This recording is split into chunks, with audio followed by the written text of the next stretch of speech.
जय हिंद दोस्तों, RP Singh study centre में आपका स्वागत है। जी हाँ दोस्तों, पढ़ाई का कोई शॉर्टकट नहीं होता है। जैसे हम एक गेहूं का बीज लेते हैं और उसे खेत में जुताई होने के बाद उसमें डालते हैं तो उसे पेड़ बनने तक करीब करीब 6 महीना का वक्त लगता है और 6 महीने के अंदर में उस पेड़ को हवा भी सहना पड़ता है, बरसात भी सहना पड़ता है, धूप भी सहना पड़ता है और वह साथे साथे एक दिन फिर से क्या करता है, एक गेहूं का निर्माण करता है। ठीक उसी प्रकार अब अगर 10वां में पढ़ रहे हैं तो आपके पास भी मात्र अब 6 महीना का समय ही शेष रह चुका है।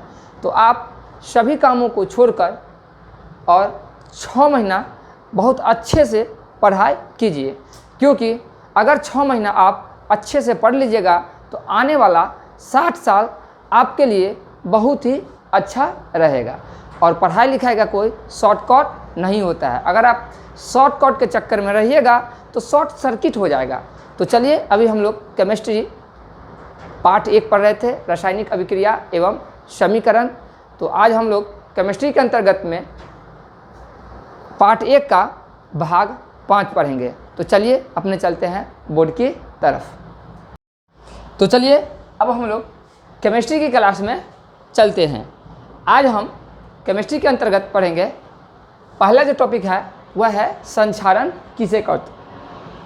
परीक्षा के दृष्टिकोण से यह भी काफ़ी महत्वपूर्ण प्रश्न है कि संक्षारण किसे कहते हैं। तो देखिए, पहले से हम अपनी भाषा में समझते हैं। देखिए, जब हम लोहे के वस्तुओं को लेते हैं तो उसे 2-3 स्थानों से बचाकर रखना चाहिए, जैसे हवा से और नमी युक्त स्थानों से। अगर हम क्या करते हैं, मान के चलिए अगर आपका घर बन रहा है, अगर आपका नहीं भी बन रहा है, पास पड़ोस में घर बन रहा है, तो देखिएगा जब वहाँ पे रॉड जो खरीदा कर आता है तो उसे रखने से पहले या तो उसे लकड़ी के टुकड़ा पे रखा जाता है और या तो ईंटा के टुकड़ा पे रखा जाता है। यानी उसे कहीं ना कहीं मिट्टी के संपर्क से हटा के रखा जाता है। क्यों? क्योंकि देखिए, जब वह मिट्टी के संपर्क में आएगा तो उसमें एक लाल या भूरा रंग का अवांछनीय पदार्थ का निर्माण करेगा। अगर जो लाल और भूरा रंग का अवांछनीय पदार्थ का निर्माण होता है उसे ही हम संक्षारण या बोलचाल की भाषा में उसे हम जंग लगना कहते हैं। तो मेरा जो क्वेश्चन है वही है कि संक्षारण किसे कहते हैं।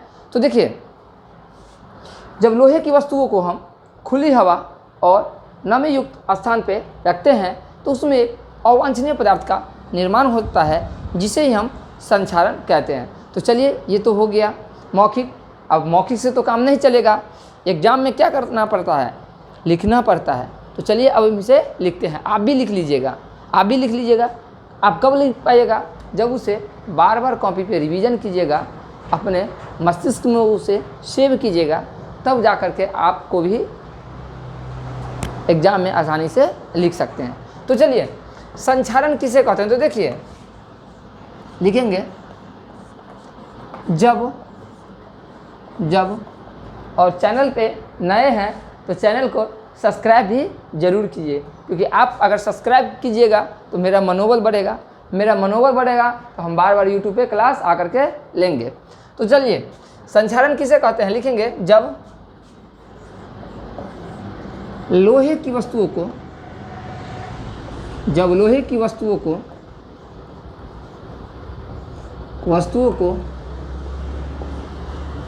खुली हवा एवं नमी युक्त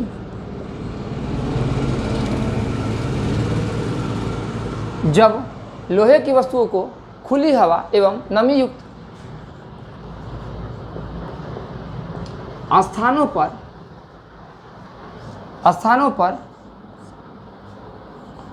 रखा जाता है तो जब लोहे की वस्तुओं को खुली हवा एवं नमीयुक्त स्थानों पर रखा जाता है तो उसमें एक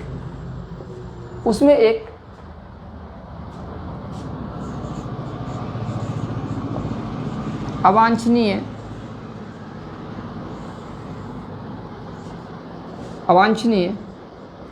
पदार्थ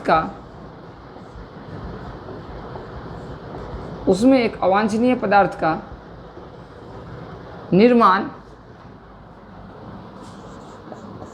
हो जाता है, जिसे ही हम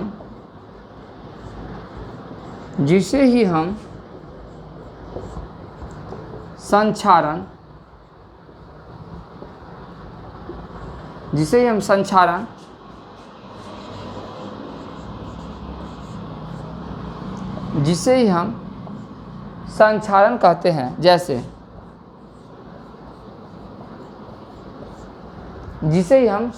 कहते हैं। जैसे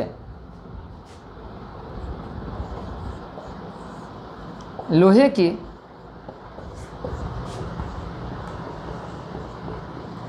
वस्तुओं के ऊपर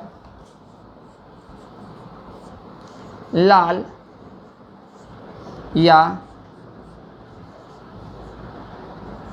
भूरे रंग की परत का जम जाना। लाल या भूरे रंग की परत का जम जाना। तो चलिए अब इसे क्या कीजिए, आप नोट कर लीजिए। चलिए अगला प्रश्न जो मेरा है वह संक्षारण से ही संबंधित है। तो देखिए अब है कि संक्षारण से बचने के उपायों को लिखिए। अगर किसी वस्तु पे जंग लग जाता है या जंग लगने वाली है तो उससे पहले हम उसका क्या उपाय करेंगे जिससे वह संक्षारण से बच सके। तो देखिए संक्षारण से बचने का सबसे अच्छा तरीका है कि लोहे की वस्तुओं के ऊपर हम पेंट चढ़ा देते हैं। यानी आप देखिएगा अगर आपके पास लोहा का गेट होगा या लगा रहे होंगे, खिड़की केवाड़ी जो भी लगा रहे होंगे, तो उस पर देखिएगा उस पर कलर होता है। क्या होता है? कलर होता है। क्यों कलर किया जाता है? क्योंकि यह संक्षारण से बच सके। क्योंकि संक्षारण अगर लग जाता है तो वस्तु क्या होता है? खराब हो जाता है। क्या हो जाता है? खराब हो जाता है। तो चलिए अब इसे हम लिखते हैं। तो देखिए क्वेश्चन है कि संक्षारण से बचने के उपायों को लिखेंगे। तो उत्तर में लिखेंगे संक्षारण से, ऐसे प्रश्न 2 मार्क्स में पूछे जाएंगे। संक्षारण से बचने के निम्न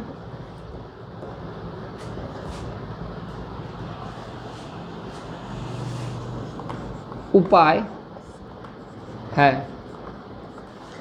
संक्षारण से बचने के निम्न उपाय है। पहला, लोहे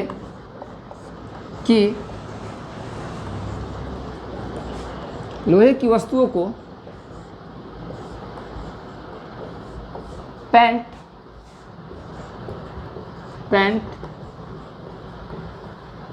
करके।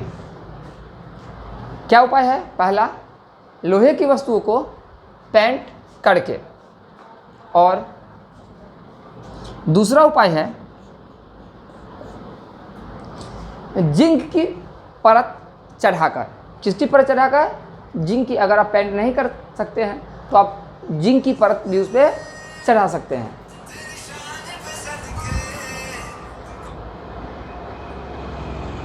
तो देखिए दूसरा लिखेंगे जिंक की परत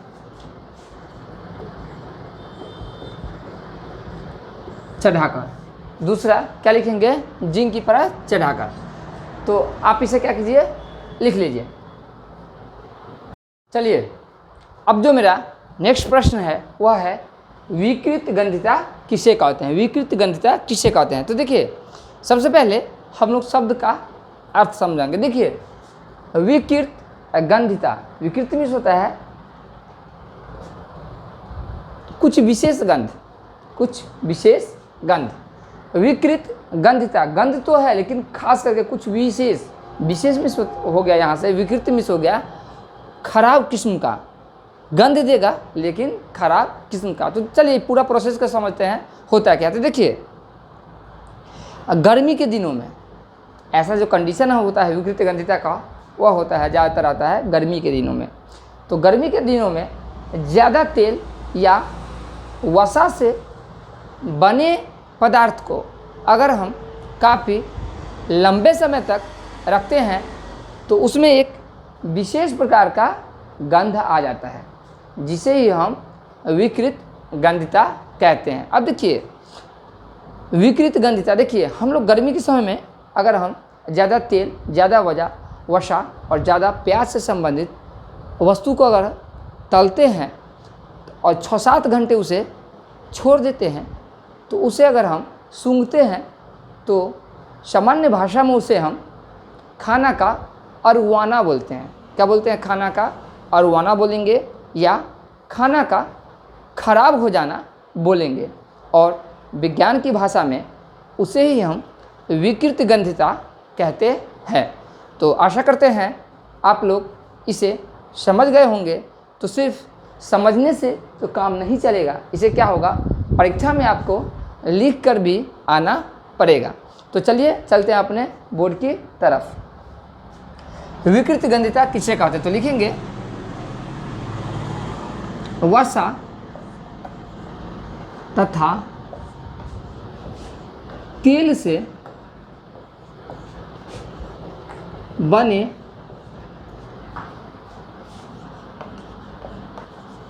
पदार्थ, वसा तथा तेल से बने पदार्थ गर्मियों के दिनों में, गर्मियों के दिनों में लंबे समय तक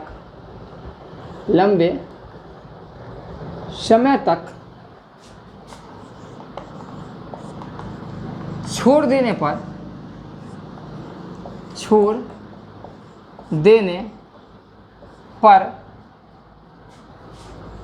उसमें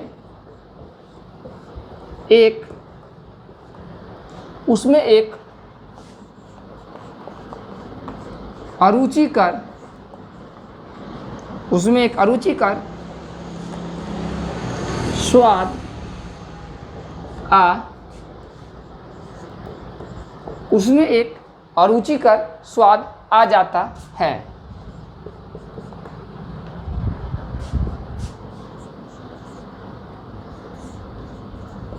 जिसे ही हम विकृत गंधिता कहते हैं।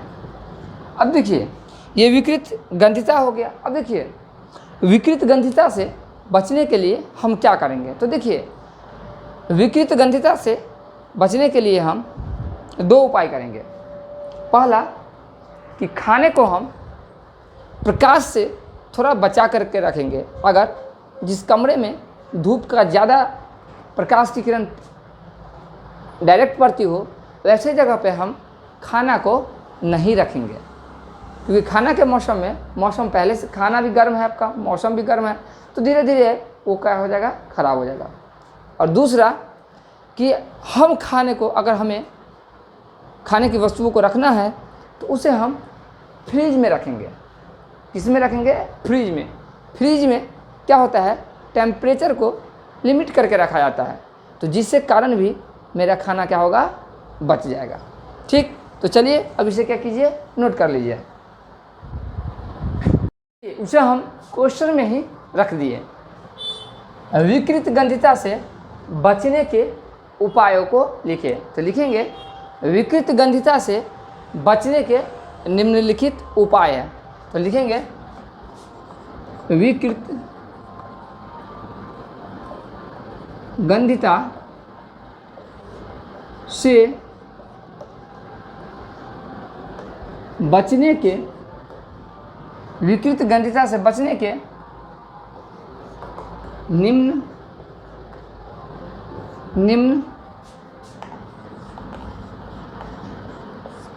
उपाय है। विकृत गंधिता से बचने के निम्न उपाय है। पहला देखिए, वस्तुओं को हम क्या करेंगे, खाने की वस्तुओं को हम फ्रिज में रख देंगे। लिखेंगे वस्तु, अब देखिए कौन सा वस्तु होगा, जो तेल से बना हो, जो ज़्यादा वसा से बना हो, जो ज़्यादा प्याज से बना हो, जो ज़्यादा मसाले से बनी हो। ठीक, वस्तुओं को फ्रिज में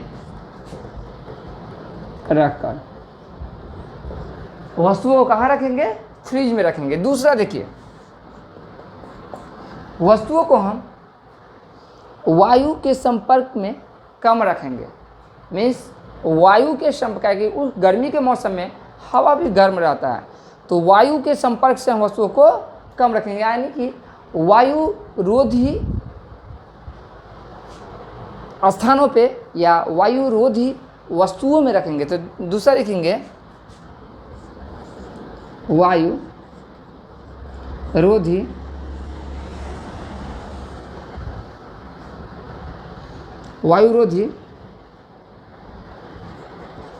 स्थानों पर रखेंगे। कहाँ रखेंगे, वायुरोधी स्थानों पे रखेंगे। देखिए तीसरा, प्रकाश से दूर रखेंगे। अब देखिए अपना घर में तो 5-6 घंटे में क्या हो जाता है, सामान क्या हो जाता है, ख़राब हो जाता है। अब देखिए रेस्टोरेंट सब और बड़े बड़े होटल सब में खाना, जो आपको कोई भी सब्जी जो बनता है तो 5 मिनट में ही बना के दे दिया जाता है। तो वो कैसे रखता है, तो वो क्या करता है, अब वो देखिए अगर वो सुबह में 6 बजे या 8 बजे बनाएगा तो रात के 12 बजे तक या अगले दिन भी बेच लेता है उस सामान को। तो कैसे बेच लेता है, तो वो क्या करता है, BHA पाउडर, क्या करता है, BHA पाउडर, वह तेल से बने सामान वो जो उसका मसाला जो बनता है, ग्रेवी जो बना रहता है, उसमें BHA पाउडर का इस्तेमाल कर देता है। BHA पाउडर क्या करता है, उस सामान को ख़राब होने से बचाता है। एक उसमें क्या कर लेता है, वो तो फ्रिज में रखा ही रहता है, लेकिन फ्रिज का भी क्षमता होता है, एक दिन 12 घंटा या 24 घंटा आपको क्या करेगा, सुरक्षित रखेगा सामान को, उसके बाद वो नहीं रख सकता है, ख़राब हो ही जाएगा। लेकिन BHA पाउडर क्या करता है, 2 दिन 3 दिन तक बर्दाश्त उसको कर लेता है। तो अगला पॉइंट लिख देंगे, BHA पाउडर का उपयोग करके। क्या लिख देंगे, BHA पाउडर का उपयोग करके। तो लिखेंगे BHA पाउडर का उपयोग करके। किसका उपयोग करके, BHA पाउडर का उपयोग करके। अब हम पढ़ेंगे दहन किसे कहते हैं। तो चलिए सबसे पहले प्रश्न को लिख लेते हैं। दहन किसे कहते हैं, दहन किसे कहते हैं। तो देखिए दहन का अर्थ होता है जलना, दहन का अर्थ ही होता है जलना। तो जलने की प्रक्रिया को हम दहन कहते हैं। लेकिन इतना से तो काम नहीं चलेगा कि जलने की प्रक्रिया को हम दहन कहते हैं, नहीं, इसे हमें पूरा डिटेल में समझना होगा। तो देखिए दहन लिखेंगे, दहन वैसी रासायनिक अभिक्रिया है, दहन वैसी रासायनिक अभिक्रिया है जिसमें कोई वस्तु जलकर, जिसमें कोई वस्तु जलकर ऊष्मा और प्रकाश का निर्माण करता है। तो उसी प्रक्रिया को हम दहन कहते हैं। तो देखिए दहन किसे कहते हैं, तो लिखेंगे दहन दहन वैश्विक रासायनिक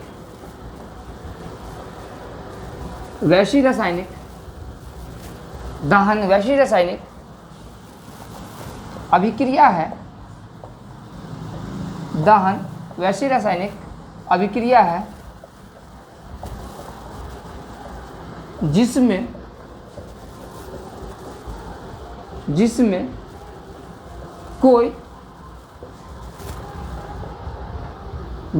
कोई वस्तु जलकर ऊष्मा और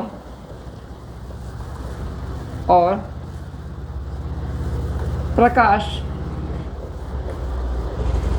का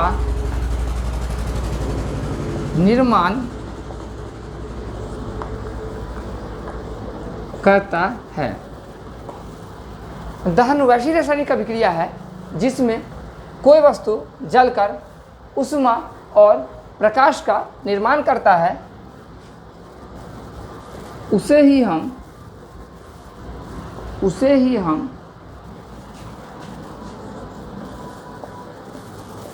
दहन कहते हैं। उसे ही हम दहन कहते हैं। अब देखिए उसे ही हम दहन कहते हैं, जैसे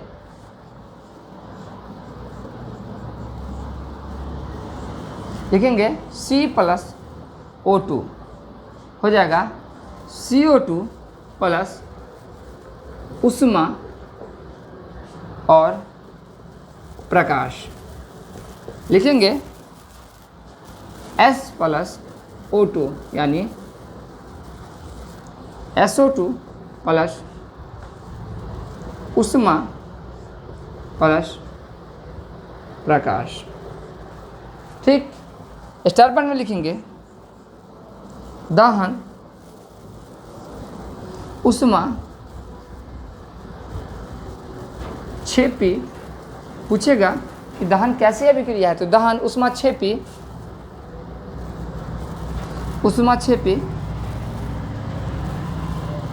अभी दहन ऊष्मा 6P अभिक्रिया है। दहन कैसे अभिक्रिया है, ऊष्मा 6P अभिक्रिया है।